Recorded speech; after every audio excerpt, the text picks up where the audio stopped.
Calma, calma, Lamine Yamal is here. After another incredible week in the already stunning career of the 17-year-old, it's time for us at La Liga Talks to dissect just how good this young man is. It's the Lamine Yamal Show.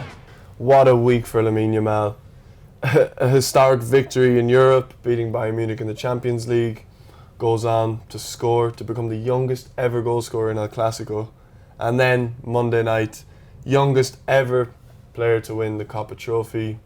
It's not a bad life, is it? It's not a bad life. And he's eligible to win it still for the next three or 4 years, I think. So I mean, my incredible. money's on he'll win a Balón de Oro before. Really? Before then. I think he's going to win next year's Balón de Oro. That's how good he is. Well, we'll talk about that. We'll talk about that in the future segment. That's a good We're just prediction. coming off the Balón d'Or high. So should we start with Bayern Munich? I mean, Barcelona won 4-1 the other day. Yep. Lamine assisted, Rafinha continues to fire, Lewandowski too. We've seen them score in the Clásico as well. What an amazing game. And I mean, a game as well that Barcelona really, really wanted to win. They've kind of suffered massive defeats to Bayern Munich in the last few years. And I was actually seeing some people on Twitter saying they'd never seen Barcelona beat Bayern. So imagine how... Some young fans. Exactly. Exactly. It's like you said, they've been at the hands of some really heavy defeats to Bayern. And I thought at the time, this is such a big game. Actually, just after we recorded our last podcast episode, I was speaking to our editor, and it's just a big week for Hansi Flick, wasn't it? And obviously big for Lamine Yamal, as we're saying. Yeah. And I just thought if they went to Bayern and got a hiding, it might have changed everything heading into El Clásico. But of course, it was completely the reverse. I mean, that game, it blew you away, right? Yeah, well, it was a huge game for Hansi, obviously ex-Bayern Munich manager. He'll know the philosophy of Bayern Munich inside out. He'll know a lot of the experienced players, Müller, Kimmich, Neuer. And I suppose he was able to infiltrate the Bayern Munich game plan because he's so used to it. And what we've seen from Hansi Flick so far this season is him implementing his own style while also extracting the resources of La Masia. And he did that to amazing effect. I mean, Lamine, it wasn't a day for him to score goals, but he played incredible. It was like he was playing in the playground. I wasn't signed up for football because my parents couldn't afford it yet, and so I only played in the park with children I found in the park. One year the director of La Torreta told my father that I could play for free, and so I tried it and I got lucky and ended up playing for Barca. So it was like Lamine was playing back at the park in that El Clásico. What a performance, right? What a performance, and what a goal with his right foot. Like, we're not used to seeing that so much. I think he said something I'm used to scoring with my left foot and people won't expect me to score with my right, and that was the only thing I had to do, so I did it. Something along those lines. And we saw him finish with that celebration with his braces. Like, he's becoming such a star as well.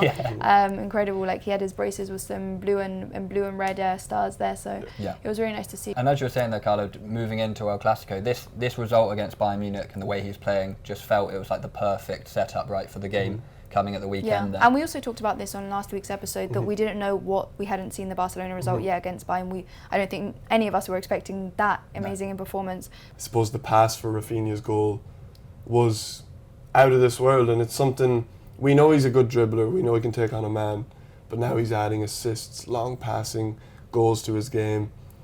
You know, it's just, he's just ridiculous. Yeah. I don't know how long it had been since I really enjoyed watching a player like this.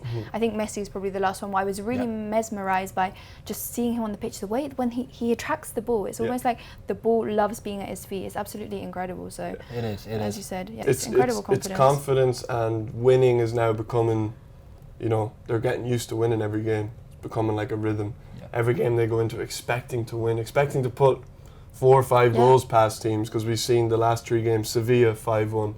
Bayern 4-1, and obviously El Clásico 4-0. It was an interesting game because it went into half-time at 0-0. I suppose Real Madrid would feel like they should have taken the lead in the first half. Definitely. Because they had, amongst the many offsides, which was a massive theme in this game, the way Flick and his defence are playing that high line. It's like such a gamble, but it worked so well for them. Yeah. But also the finishing was slightly off for Real Madrid, we have to mention. But I suppose Lamine in that first half, he was in the right areas, he was doing the right things, but it wasn't.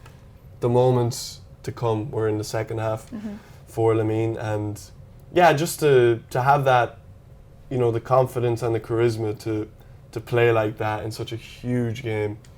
It was just mesmerising, and I think he is kind of the outball on that right hand side, because Lamine likes taking it to feet. Rafinha wants it over the top, so it's very much players like Casado and Pedri, once they turn, get it on the half turn. Frankie de Jong, who came on at halftime, who was fantastic. They're looking for Lamine, and then as I mentioned, with his passing ability, and he's got 6 assists in La Liga this season.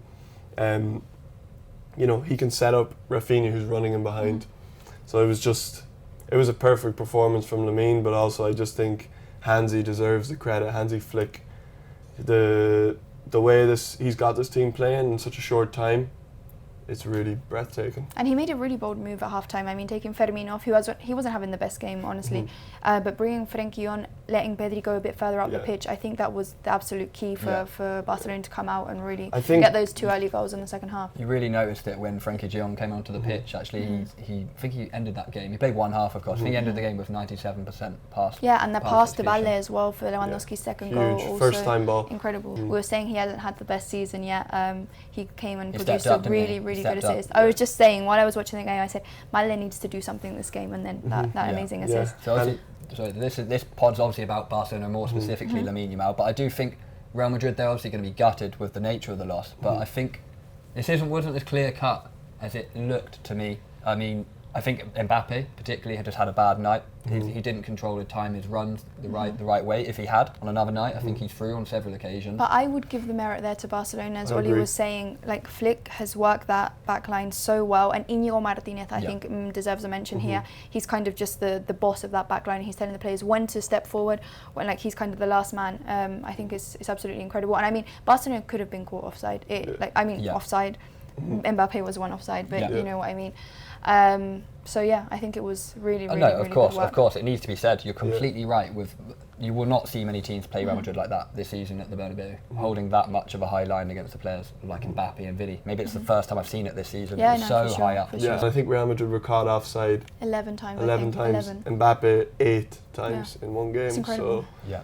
And I think honourable mention to Iñaki Peña. He had, I know a lot of them were offsides, but the saves he made in the game really kind of proved us wrong as well. We went with Lunin for our combined 11 after this game. Maybe we would have gone with Iñaki Peña. He really had a standout game that I think he needed. And now the competition from Szczesny as well is going to maybe step up his game. So maybe he will be the starting keeper for I think for even, as you mentioned there, like the saves that he made in offside chances, because offsides come and it kind of makes the play null and void. It's still big for a keeper to deny Mbappe in the first minute. To deny Mbappe on multiple occasions, massive for his confidence, and psychologically for Mbappe as well. Even though it was offside, if he's not finishing those chances off and Peña's saving them, it's a big statement from him. So, yeah, it's really good to see Iñaki Peña playing. Yeah, I mean, I think everyone, even Fermin that I said was a little bit below his average. They all had a great game. The players that came on, Gavi was only on for 2 minutes. We saw actually Lewandowski tell him, "You've only been on the pitch for 2 minutes and you already got a yellow." But that just proves the kind of the enthusiasm that he puts into his game. Absolutely right. And you said there about the youngsters, right? And we saw them all at the ceremony yesterday, where Lamine swept up again, didn't he? How deserving was he of this Copper Award? I mean, it was a no-brainer in my opinion, right? There was no other youngster. I mean, there was second place was Arda Güler. I mean, they're all incredible players, but I think Lamine is just, the way he's played in the last season has just been something that we haven't, I think, ever seen. Even Messi, Cristianos, we never even saw it with them at such a young age. True, that's a really good point actually. Yeah, and then last season was his breakout year. I suppose when we'd see him in games, he was out of this world statistically, which is, football is a very stats-heavy industry now in terms of you need goals and assists. He's brought that to his game this year, and I think the key period from going from his breakout year to where he is now is the Euros. Yeah, I completely agree with that. And the Euros is where he's got some silverware now, only 17 years old. Now he needs to win some for Barcelona. I think what you were mentioning in the Euros, I think the moment that things changed for Lamine was a goal against France. Yeah, I mean, it was absolutely sensational. And I think he knew he was a good player, but then he really believed it. He kind of knew there was something even bigger than just being a good player about him. And as he said yesterday, I think he's not even been a whole season playing professional football yet. I think he debuted around now, maybe. So it's incredible to see 17 years old. So, time for you to get involved, viewers. Who do you think was Lamine Yamal's idol growing up? Who do you think's had the biggest impact on him as a kid? Do you guys have any ideas? Well, there's probably a couple. One that stands out, the way he's playing at the moment is Neymar. It's the the celebrations, the dances, is that kind of samba style, but yeah. also the 1v1 taking on the man, dribbles, touches. It's very Neymar-esque, and I think even kind of his body type is a bit like Neymar, so I think, yeah, he definitely looked up to Neymar, Barcelona legend. Yeah, I mean, position-wise, and because Messi is an idol of Barcelona, I think Messi, it could be Messi. Yeah. But what Oli's saying, kind of a more Ronaldinho, Neymar, those kind of Brazilian flair players also make sense just from how Lamine understands football and how he plays it. Messi was a bit more timid. He kind of, you know, he was more of a, he'd like to cut inside. I mean, position-wise, they are the same kind of player, but Lamine likes to go on the outside, whereas Messi was more cut in. It's a combination, I'm sure. I mean, it is, because he does like to cut in and shoot as well with his left, but I think he prefers to go the dribble to the end of the line. So I don't know, I'd say either of those players. Well, so let's listen to what Lamine Yamal had to say about this in an exclusive interview with La Liga. My idol as a child was Neymar. He was the one I looked up to and the one I watched all the videos of. Messi, obviously, for me, has always been the best, but it is true that the way Neymar played, the way he was, I loved it. Anyway, speaking of the Balón de Oro ceremony, another Barcelona player, but this time female, Aitana Bonmatí, who won. Congratulations. She talks about the importance of La Masia and how the female side are kind of looking at the men's team and trying to bring up that talent as well. And I mean, we saw in the Clásico, Casado, Fermín, Iñaki Peña, Cubarsi, I'm probably forgetting players now, but Lamine, obviously, who we're talking about today. Balde. Yeah, exactly, all those players, like, how are they doing it? Yeah, I think 8 La Masia players featured in El Clásico, which is quite a mind-boggling stat, but as you say, the credit goes to the structure of La Masia, but also, as you said, to Flick for nurturing that, taking a player like Casado, who's at Barca B last year, and bring him straight in, believing in him, and now Casado looks like one of the best midfielders in European football after his displays against Bayern and against Real Madrid. So La Masia is the best academy in the world, and it just continues to produce, and there's going to be more players coming through. There's loads of players involved in the Barca squad, which will feature throughout the season. And obviously Marc Bernal was very good at the start of the season, picked up an injury, so it's not going to stop. And I think Hansi is going to be bringing him in really nicely. You see, I'm always more on the side, especially with how football's played nowadays, the Barcelona style, the Man City style, maybe in the Premier League. You look at Arsenal, Liverpool, all these clubs as well.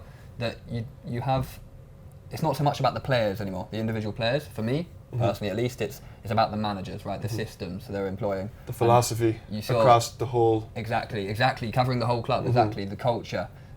We saw it with what Pep did at Barcelona. That was one of my favourite eras of watching football ever. That Barcelona team that he had, and I think Hansi Flick appears at least to be doing something similar. So we talk about the brilliance of La Masia quite correctly with the individuals, but I think, for me at least, it's mostly about what he's doing right now and how he's bringing those players through. Disappointment has been so good from Barcelona, because Flick said this week that he studied the Dutch football school, the Johan Cruyff era at Barcelona, and obviously Pep Guardiola. So, as I said earlier, he's understanding the culture, the philosophy of Barcelona, while employing his own style on it and making this perfect merge of using youth talent, making them into physical machine pressing monsters, and now it looks like they're pretty unstoppable in La Liga. Yeah, and just to touch on the culture you were mentioning there, I mean, Barcelona struggled for a good couple of years. They're kind of just finding their rhythm now. That was the years they went out and signed Coutinho. They signed Griezmann. I know that there was a kind of a time before that they signed Suarez, they signed Neymar, but they were making these signings that just weren't seem to work, and maybe because they were signing players who didn't really fit into the culture of the team. We're seeing Griezmann, he's a player who likes to get in the mud, defend. He fits more an Atleti kind of system. So now they've gone back to the origin of kind of that Pep Guardiola, Cruyff philosophy, and I think that's really helped them, because these players know they've grown up with this kind of culture from a very young age. So I think it's really important what Barcelona are doing, and many clubs should look at them as one of the best, if not the best academy in the world. Exactly right, and I'll tell you the biggest similarity I can see between Pep Guardiola's Barca and Hansi Flick's Barca at the moment is that right winger. That right winger that is allowed. Well, you quite rightly said earlier that he come back and defend, and he was credited for that. But I think as he gets bigger, stronger, even better, Lamine Yamal, he's going to be given even more of a free role within that team. He's just that talented. And he can mess around with it in his own defensive third. we've seen him in games nutmegging people in his own half, you know. Yeah. And that's just and assisting from his own assisting side from of his the own pitch, half. long passes over the incredible. top, like so many similarities to Leo. So Yeah. let's just hope he can continue on this trajectory and can become his own player and become his own star, because he deserves it. He's worked hard for it, and he's got the charisma, he's got the ability to go right to the top, and hopefully he does. Well, that was a week in the life of teenage sensation Lamine Yamal. Youngest ever goal scorer in El Clásico, youngest ever winner of the Copa Trophy. He's unstoppable, this kid, and we can't wait to continue to watch him grow and continue his journey in the football world. So we hope you enjoyed our breakdown of Lamine's form at the moment. And guys, let us know in the comments what you think Lamine is going to do in the coming game, the coming months, the coming years. Will he win the Balón de Oro? Like, subscribe for more content just like this, and we'll see you next time. Before we depart, let's leave you with some words of Lamine Yamal himself. I'd like to be remembered in the history of Barca as a legend. Obviously, the club have given me everything. In the end, my life depends on football and Barca, and I hope to be with them all my life.